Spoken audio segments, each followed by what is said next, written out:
Mit navn det er Henning Andersen. Jeg er født den 17. 6. 35 på Bjerregård. Hvem er din morfar? Ja, min mor, hun hed Doris Andersen. Og så blev hun gift med min far, der hed Niels Andersen. Hvem af dem kommer oprindeligt fra Bjerregård? Det gør min far. Det her, det er min morfar.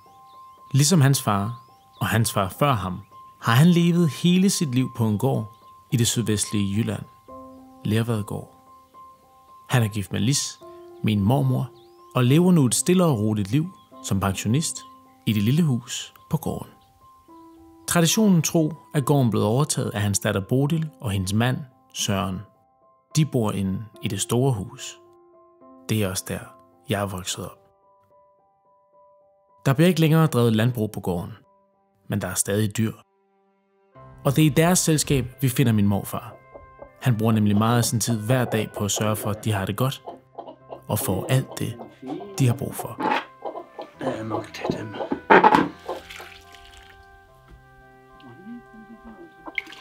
Nå se, de er ikke bange.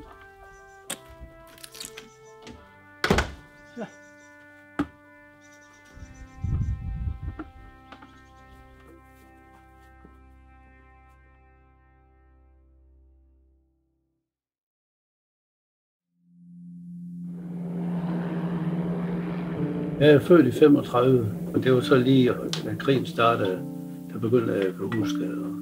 Når vi gik op ad vores trappe ind til anden klasse, kan jeg huske, så gik vi ind til venstre, ind i vores klasselokalet, og så var der en dør ind til højre, det var ind i belægningsstuerne for tyske soldater. Jeg var jo så lille en dreng, så krigen, det var egentlig ikke noget, som det var bare en del af mit liv. Og vi manglede jo, når vi boede ude på landet, så vi kunne jo bare slagte nogle dyr. Så der var ingen problem med mad og sådan noget. Det er vi nemt. Det var meget værd i byerne, hvor de skulle købe det i forretning, hvor der var småt med alting.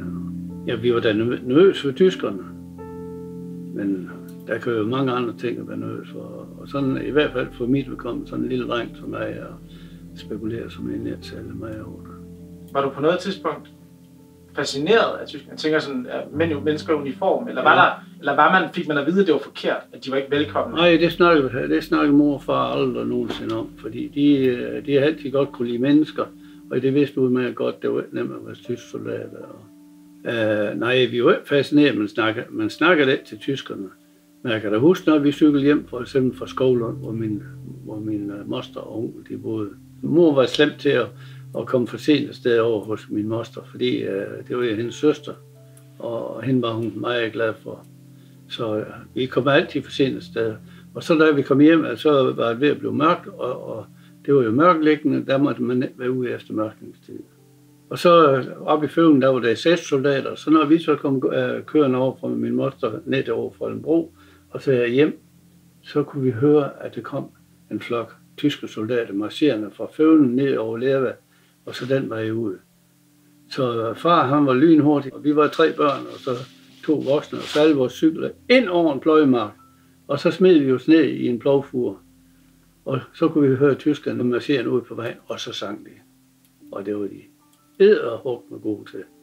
Og for at vi skulle holde vores kæft og ikke græde og alt sådan noget, så blev vi jo holdt af vores forældre stille og roligt. Jeg tænker også meget i forhold til hans arbejde som modstandsmand. Ja. Hvordan oplevede du det? Overhovedet ikke. Jeg anede ikke en pind om det. Prøv at tænke på... Men din far var modstandsmand? Ja, det var han. Min far er født i år 1900. Og han ville jo ikke finde sig i, at tyskerne de skulle bestemme det hele over Danmark. Men det var jo svært. Og man skal også passe på med at lægge sig ud med dem, så kan man risikere at blive aflivet. Når du tænker tilbage på din far, at han tog den beslutning, vil du have gjort det samme? Nej. Jeg ville nok have gjort det på en anden måde, men min far har langt modet, han har nogensinde været. Når han var ude, sådan, fordi han kunne risikere at blive stoppet og så blive undersøgt og sådan noget. Og så ville han kunne forsvare sig. Det var typisk min far. Så han er en kæmpe stor Browning-pistol. Han har fået det igennem England, og de har spidt våben ned over Danmark. Det drejer sig om, det var jo at få våben rundt til modstandsfolkene. Jamen, så skulle det jo kaste våben ned på vores mark, og så skulle det jo lyses med lygter. Men jeg var jo alt for ung til, og jeg ville jo nok prale med det i skolen, hvis jeg havde været med ude med den. Så det var jo Faster Grete, hun med ude med lys og lygter. Og så lyste man jo med lamper, sådan at de kunne spille ned der, og så kunne de mennesker, der var hernede på jorden, det var andre frihedskæmpere, de kunne så hurtigt samle det op. Det var faldskærm med våben og ammunition og alt muligt, hvad man havde behov for. Og det blev så samlet sammen, og så kørte det hen og gemt. For eksempel, vi havde en halmstak ved skoven. Der havde vi nogle søer gående, og de overnattede i halmstakken. Men så den her halmstak, den havde han lavet hul. Og så havde han gemt våbnet ind i halmstakken. Og det lignede bare sådan noget, der bare skulle brændes af. Det lå sådan en hulter til bulter, men der lå en masse ammunition og våben indeni til frihedskæmperne. Og de blev jo liggende hele tiden, for far han blev ikke af med det. Og frihedskæmperne, de samlede jo våben ind, men de ville heller ikke slås med ham, den gamle Stejle Niels. De vidste heller ikke, vi havde det. Og jo, det vidste de sagt med godt. Ja. Vi havde jo patronhylster og sager, og det var spændende for sådan en dreng, så vi tog jo en jernsav og savede det midt over, for at få det krudt ud, for det kunne vi stikke ild til. Så du nok tænkte, at det var livsfarligt. Og brugte også, så du skulle brænde af. Ja. Jeg kan jo huske, at vi havde rådet i alle de her våben. Og vi havde selvfølgelig også skudt våben af, når far var hjemme. De gamle frihedskæmpere, de kendte jo godt Niels Andersen og hans indstilling til, at han ville ikke stå og ikke kunne forsvare sig. Så derfor så kom de ud og snakkede med far. Og så siger jeg til far, ved du hvad, du har børnebørn, far, og det kan jeg se, ja, dem kan vi holde fra at rode, for det har vi andre også gjort, for det var jo lidt spændende. Så derfor sagde han det, og jamen, så var det i orden, at de kom og hentede fra det offentlige. Så sagde politimanden, det var politimanden i Holsted, så sagde han, ved du hvad, Niels, så kommer lige ud hen der armen, siger, det duer slet ikke, sagde han, far, du skal have en lastvogn med ud. Ej, han havde så en stor bagagerum i hans bil. Og så kom han ud, og så kom han op, og så viste det sig jo, at der var ammunition og sprængstoffer og gevær og geværgranater og alt muligt nok til at kunne fylde en hel GMC. Montgomery har oplyst, at de tyske tropper i Holland, Nordvesttyskland og i Danmark har overgivet sig. Vi vidste godt, det var nær forestående, at der kunne ske et eller andet med, at der måske kunne blive en eller anden form for fred. Og så sagde vi jo hørt radioavis og særmeldinger inde i stuen inde med os. Og der kom formesterfamilien ind. De havde ingen radio. Så kom de ind, og jeg kan huske, han hed Christian. Og så lige pludselig kom der med, at man annoncerede, at alle de steder, hvor der var blevet fred, varslet, der var der fred nu. Og det var jo helt fantastisk. Og jeg kunne høre formesteren, han råbte og skreg og hoppede og dansede rundt i stuen. Men vi andre, vi var jo da lige så vilde, men vi dansede knap så meget, som han gjorde.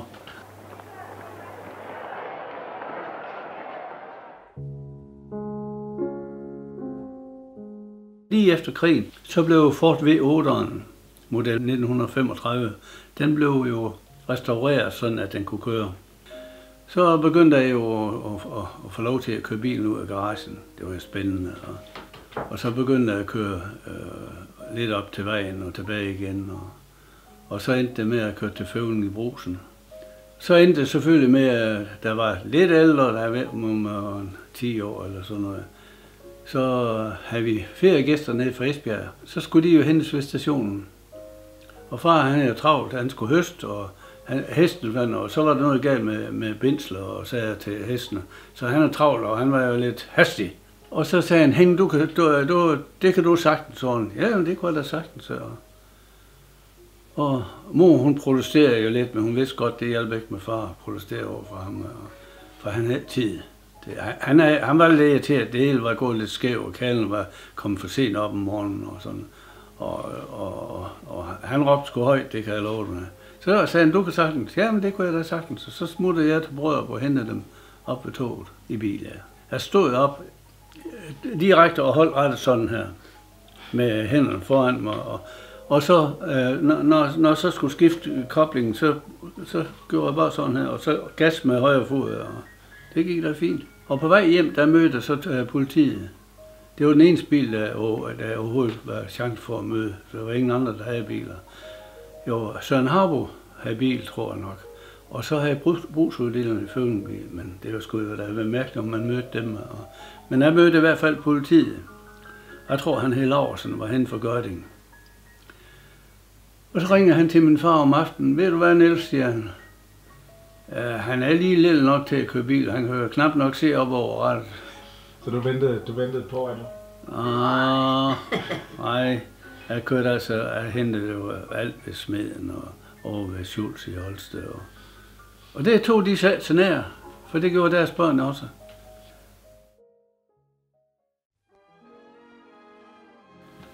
Hvordan mødte du din kone? På bagsædet i en bus. Det lyder så sjovt. Nej. Nej, det var det i hvert fald ikke. Nej, vi skulle ud og rejse med Ugebladet Landet. Og det var en busrejse her fra Danmark og så ned til Harzen. Lise, hun kunne jo komme med, fordi hun havde tjent penge ved at optræde i, jeg ved om det var i Lorge eller forskellige steder, nationale skaler og flere forskellige steder i København. Det var jo lidt spændende for vi andre ude fra landet og komme afsted, og så skulle vi sammen med sådan en hel masse skuespillere og københavnerbørn. Og jeg sagde til min veninde, ham der, den unge mand der med de brune øjne, ham skal jeg have fat i. Ja, du var nok så avanceret, Lise. Nej, vi stod op om natten eller om morgenen, og så gik vi tur sammen. Det var i alt uskyldighed. Ja, det var det. Men det var dejligt. Og så skulle vi jo så ud og gå tur, så vi havde jo aftalt, at vi skulle op og se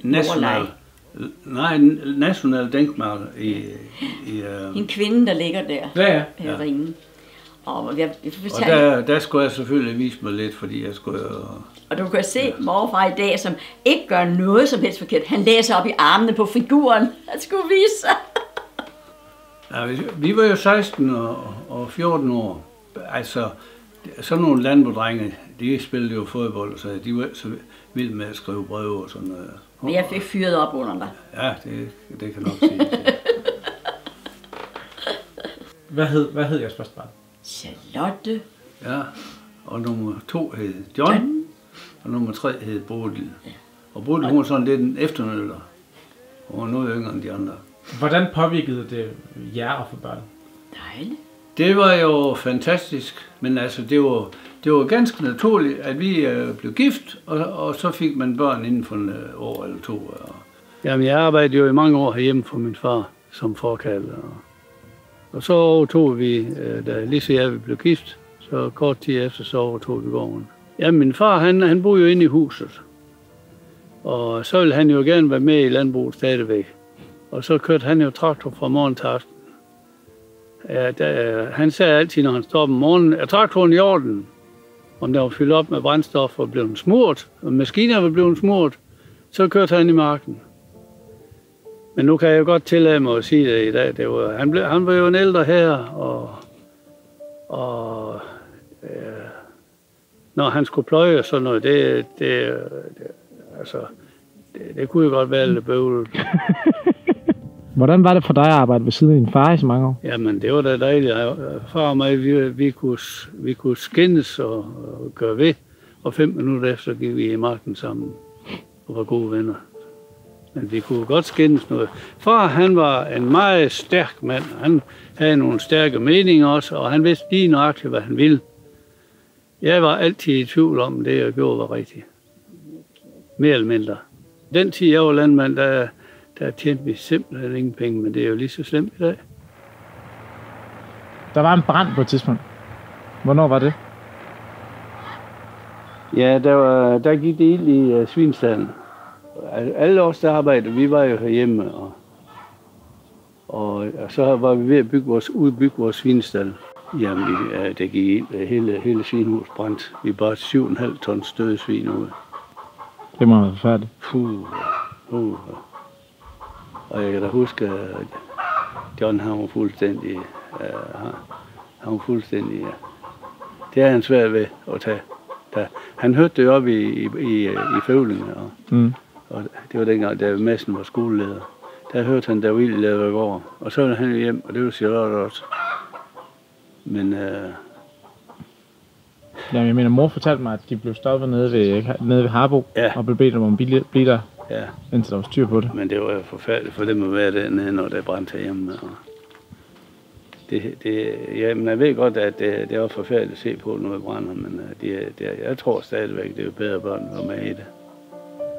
De stod der, og ingenting kunne gøre, og var fortvivlet over det. Hvad sker der med vores dyr, og hvad sker der med vores forældre, og hvad sker der med alle mulige ting. Og de havde jo kaniner, og vi havde køer og gris og alt muligt.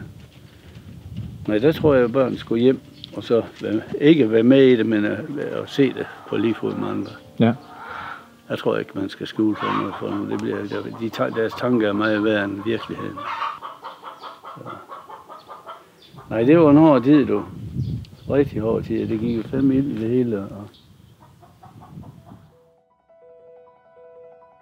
Historien går i ring.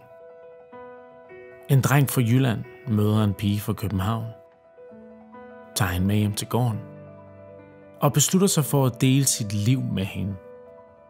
De får 3 børn, og ligesom sin far, så drømmer den yngste af pigerne om et liv på gården.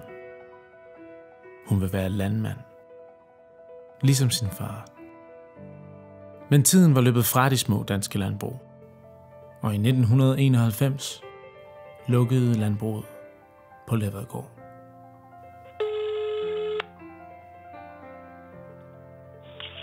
Hej Jesper. Hej mor. Hvordan var det egentlig at lukke gården sammen med morfar? Det var hæsligt. Både morfar og jeg, så havde jo en drøm om at føre Lervedgård videre som slægtgård. Og vi kunne godt se, hvor det bar hen. Vi kunne jo godt se, at økonomien holdt ikke sammen. Og vi kunne ikke tjene penge på den bedrift, vi havde. Hvis vi skulle tjene penge, skulle vi udvide driften, og det regnede vi så på. Og med de svinepriser, der var, den økonomi, gården havde, som vi skulle overtage, så kunne vi ikke holde økonomien hjemme. Vi havde faktisk en negativ konsolidering ret hurtigt. Og så besluttede vi at gå i en betalingsstandsning, og det var en hæslig beslutning. Fordi så vidste vi jo, at så kom generationsskiftet ikke til at ske. Vi sad omme bag ved bygningerne. Vi passede jo dyrene indtil salget, indtil jorden blev solgt, og vi fandt ud af, at mor og far kunne blive på gården. Og så sad vi tit imellem bygningerne, når vi var færdige med at passe grisene, og sad og snakkede og fældede en tårer, og snakkede om, at det var den rigtige beslutning, som var mest sund for os. Søren og jeg, vi kunne komme videre med et andet liv, og mor og far havde nået en alder, hvor de kunne gå på pension. Men beslutningen var hæslig, for det var ikke det, vi havde drømt om. Jamen, jeg var meget ked af det. Jeg var meget ked af det, fordi vi ikke kunne beholde det i familiens eje. Og vi var derude og kigge på landbrugsejendomme rundt omkring her. Men så fik vi at vide, at ham, der havde købt gården her, at han ville have solgt det fra. Og det ville han gerne sælge til os. For han var kun interesseret i landbrug, fordi han havde et stort kartoffelavl. Og det fik han så lavet på en måde, så vi overtog bygninger, stuehuset og maskinhuset og skoven og haven og køkkenhave og alt det der. Alt andet, det var han interesseret i, for han skulle bruge det til kartoffelavlen, for at få sædskifte i kartoffelavlen. Der skulle han have rigeligt med jord.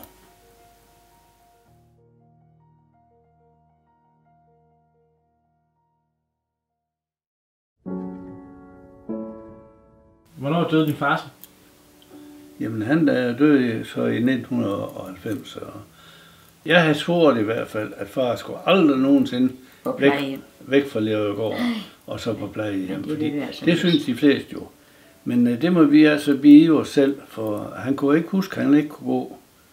Så han raslede ned ad trapperne derude. Han boede jo herinde. Ned på cementgulvet, og der boede han jo herinde. Det første jeg gjorde, når jeg kom op om morgenen, og det var igen 4:15 om morgenen, så gik jeg ind og så, hvordan far havde det. Han faldt jo og slog sig, og han slog sig rigtig meget. Så tænkte vi selv, nej, nu flytter vi ham sakssus med hernede i stuen. Nej, det er vildt. Men det ville han ikke. Det var jo helt forkert at ligge og sove i stuen, og fuldstændig forkert for ham. Og så endte det med, at han flyttede op på loftet igen. Og så faldt han ned og slog sig halvt for derovre. Og så måtte vi over på plejehjem, for han skulle også under lægelig kontrol. Og han var jo vant til at have en masse om hovedet. Foreningsliv og arbejde. Og han sad det bedst, hvis han sad i døren og kiggede på, at de gik forbi. Så satte de ham lige i nærheden af døren, hvor pigerne de rendte ud ind til køkkenet og serverede. Og så sad han bare der og kiggede på, at der skete noget. Og så snakkede de om, nå Niels, du er lige lidt i vejen, du skal lige skubbes lidt her til højre. Så grinte han bare. Og han kunne farfar, han har ligesom mig, han kan også godt lide damer. Men på den forkerte måde, men det kunne han. De sidste år, der fattede han ikke en pind. Ja, han kunne finde ud af, at han ikke boede herinde. Og det var jo hårdt, det var fandme hårdt. Jeg kan huske en gang, vi var altid til anden juledag, hvor vi til frokost hos Aarhus Faster Grete. Ja. Og så hentede vi farfar. I Holsted. Og kørte ned i Ortevej og afleverede ham over Faster Grete, og vi var selv der også som gæster.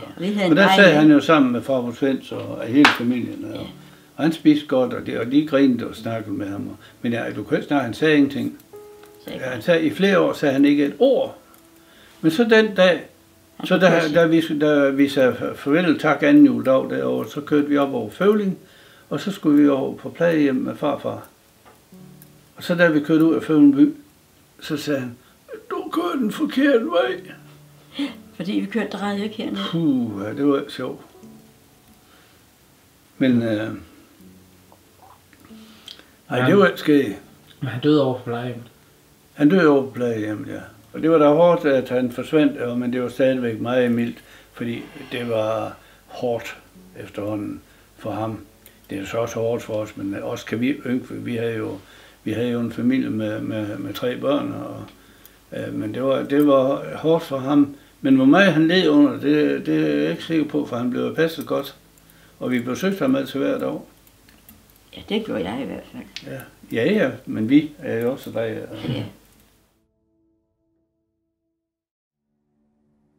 Bull, hun elskede jo sit hjem, og det betød utroligt meget for hende at få lov til at overtage gården.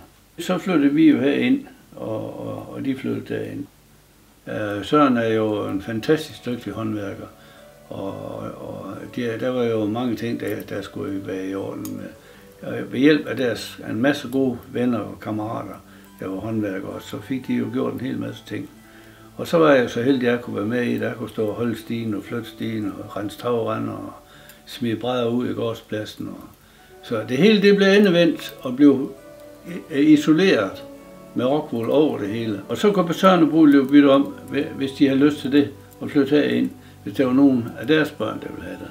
Og det synes vi var godt.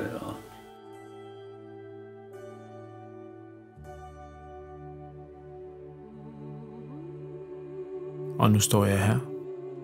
7. generation i lige linje, som er opvokset på Lerødgård. Og jeg kigger på min mormor og morfar og deres liv, og tænker på alt det, de har gjort, som har ført til mig. For selvom jeg bor i København og lever et helt andet liv end alle dem, der er kommet før mig, så skal jeg alligevel ikke gå mere end 1 kilometer, før jeg står foran min mormors barndomshjem på Tagensvej. På den måde, så kan man vel sige, at tingene de stadigvæk går i ring. For jeg nyder byen, dens liv og dens fart. Men nogle gange så får jeg også nok. Så tager jeg min cykel, og så søger jeg ud på åben græs. og så drømmer jeg mig hjem. Hjem på Lervedgård.